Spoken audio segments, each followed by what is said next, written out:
আজকে সকালবেলা উঠেই তড়িঘড়ি করিয়ে বাজারে গেলাম বাজারে যাইয়ে দেখলাম কি একদম সাদা সাদা রেডিমেড বুড়ি দেখকে আর তো আর সহ্য হইল না, মনেও পড়লো মাইরের কথা যে মাইরে কইছিল কি মা গো বুড়ি খেম।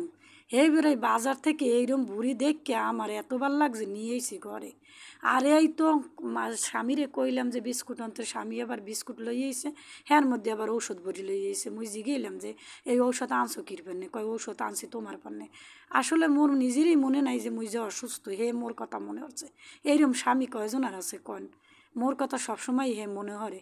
আর এই তো এই মুই প্রেশার কুকারে বুড়িগুলোরে পরিষ্কার পরিচ্ছন্ন করিয়া এবার বুড়িগুলোরে দিয়ে দিছে। আর এক হাতের ভিডিও আর এক হাতে করা, তাই বোঝেন। আর মশলা মোর বানান্যেই হারলে। আর এই পেশে আইয়ে দেই কি একাডি কি ওই যে কচু নিয়ে এসে, নেওয়ার পরে মুই দেখা মেজাজটা যে এত খারাপ হয়েছে। এই কচু কিন্তু মুই আনি নে ভাই, এ আনছে কিন্তু মোর স্বামী। মোর দেখকে মেজাজটা যে এত খারাপ